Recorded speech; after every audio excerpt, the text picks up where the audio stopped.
जब गुरु वशिष्ठ ने भरत जी को समझाते हुए कहा कि तुम कानन गवनहु दो भाई, फिर यही लखन सिय रघुराई,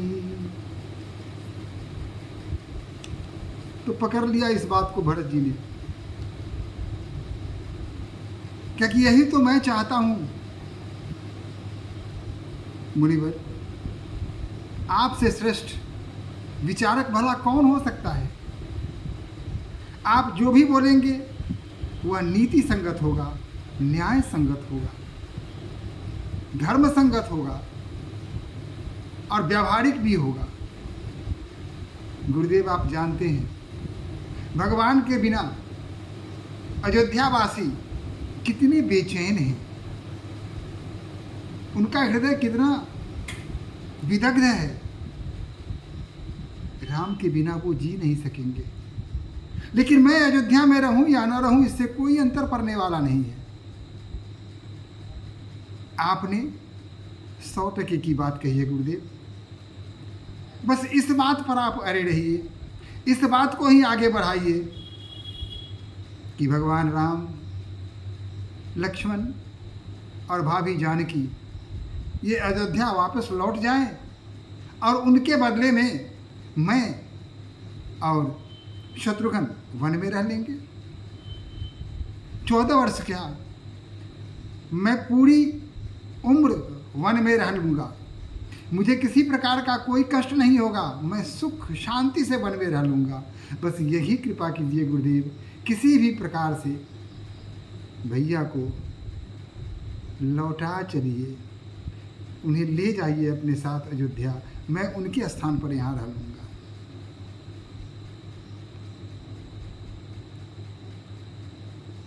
इतना जब कहते हैं तो गुरुजी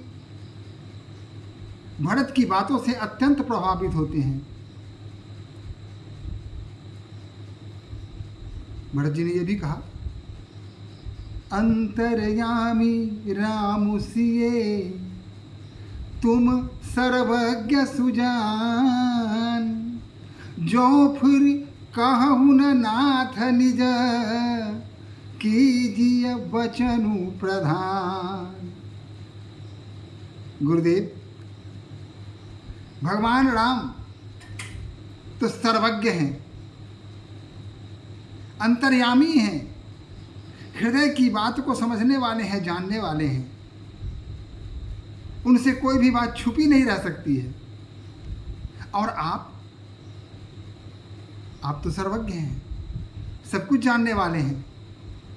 अतः मैं आपसे ही प्रार्थना करूंगा कि जो भी आपने आदेश दिया है, जो बात आपने कही है, उस बात को आगे बढ़ाने की कृपा करें। बस यही मेरी विनती है, आपसे प्रार्थना है। भरत बचन सुनी देखी सनेहु, सभा सहित मुनि भय विदेहु। भरत की विह्वलता, उसके हृदय में जो प्रेम है, उसकी जो तड़प है, गुरुदेव ने नहीं बल्कि संपूर्ण समाज ने उसे देखा। और सभा सहित मुनि भय विदेहु, पूरी सभा में जो लोग भी वहां बैठे हुए थे सभी विदेह हो जाती हैं, अपने तन की सुधि नहीं रहती। भरत के प्रेम को देखकर सब गदगद हो जाते हैं। भरत महामहिमा जल राशि, मुनिमत ठारी तीर अबलासी। भरत का जो प्रेम है वो अथाह समुद्र है, अथाह सागर है। और मुनि की जो मति है वह एक ऐसी अबला नारी है जो सागर के किनारे खड़ी है और सागर पार करना चाहती है। कुछ ऐसी ही स्थिति गुरु की हो आई।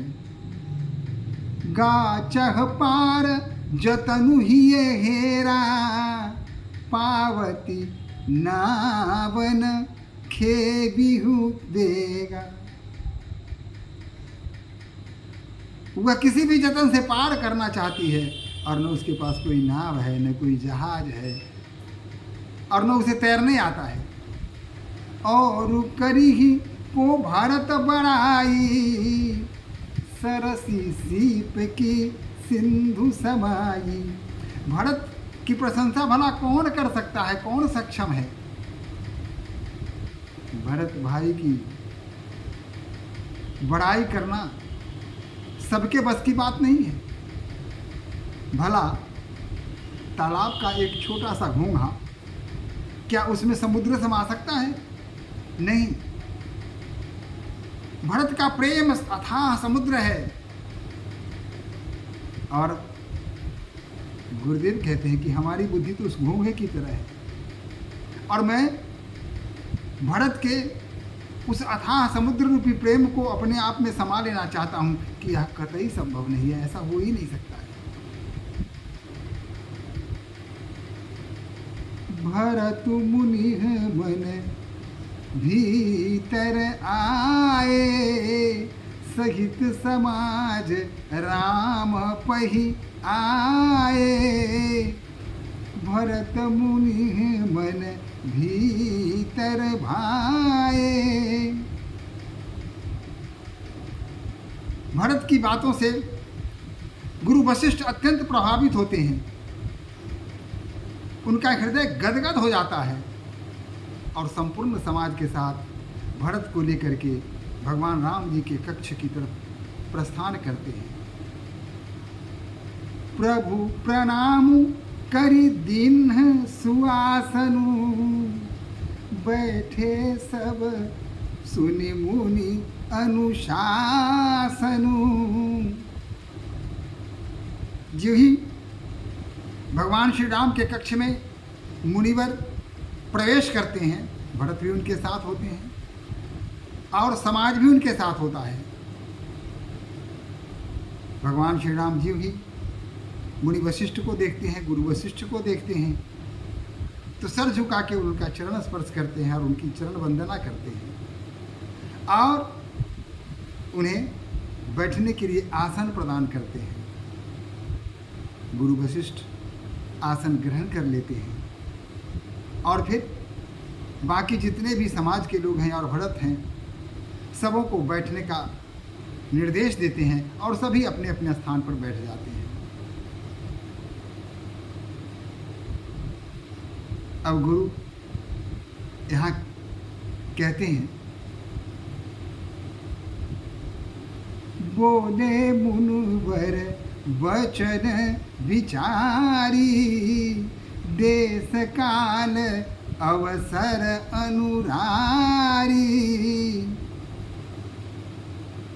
सुनहु राम सर्वज्ञ सुजाना, धर्म नीति गुण ज्ञान निधाना। धर्म नीति गुण ज्ञान निधाना। जब सभी बैठ गए, सबों ने अपना अपना आसन ग्रहण कर लिया, तो मुनि वशिष्ठ श्री राम को संबोधित करते हुए कहते हैं, इसमें उन्होंने ऐसे ही कुछ कह दिया ऐसा नहीं, कुछ भी कहने के पहले सोचा जाता है, समझा जाता है। कहने के पहले सोचना अत्यंत आवश्यक है। बिना सोचे अगर आपने बोल दिया तो क्या बोलेंगे पता नहीं चलेगा, बात का बतंगर हो सकता है, तिल का तार बन सकता है।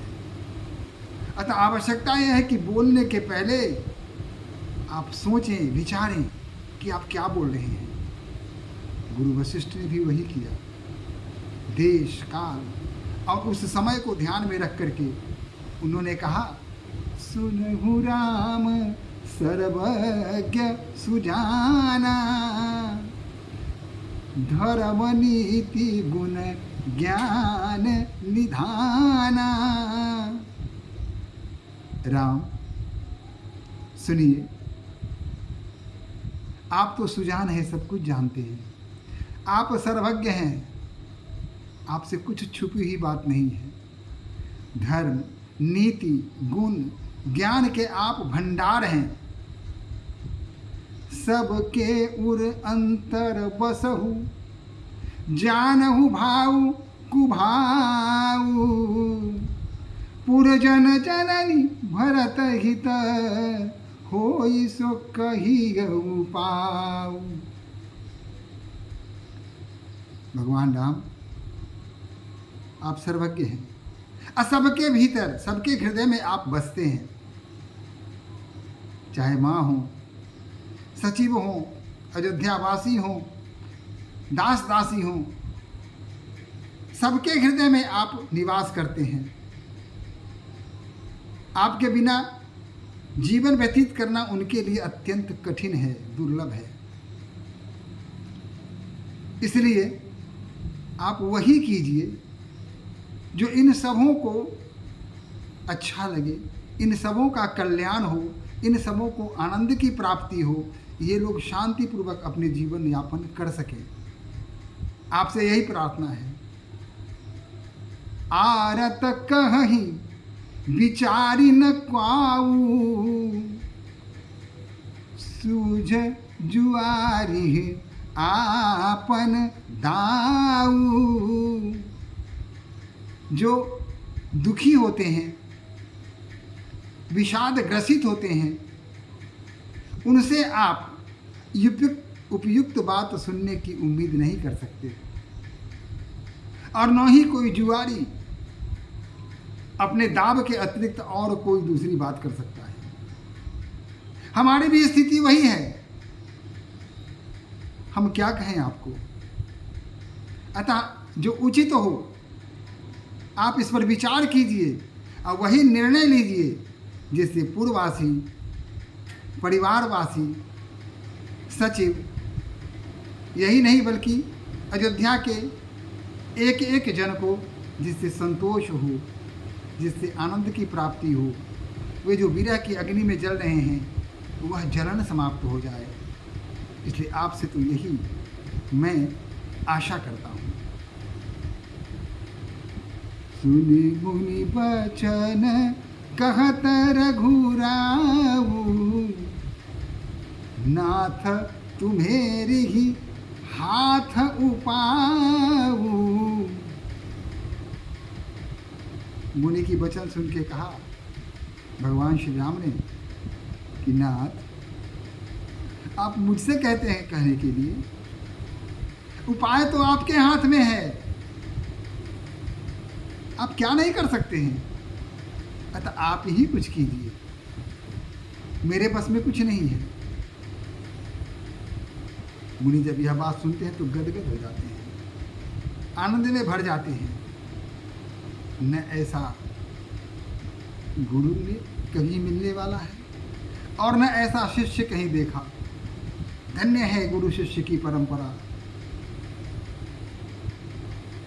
तभी तो गुरुर ब्रह्मा गुरुर विष्णु गुरुर्देवो महेश्वर, गुरुं साक्षात परब्रह्म तस्मै श्री गुरुवे नमः।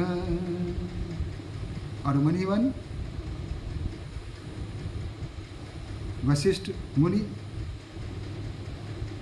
प्रार्थना करते हैं भगवान श्री राम को, अपने अंतर में जो बिठाए हुए हैं उसका दर्शन करते हैं और कहते हैं, तुम तन में समाए हो,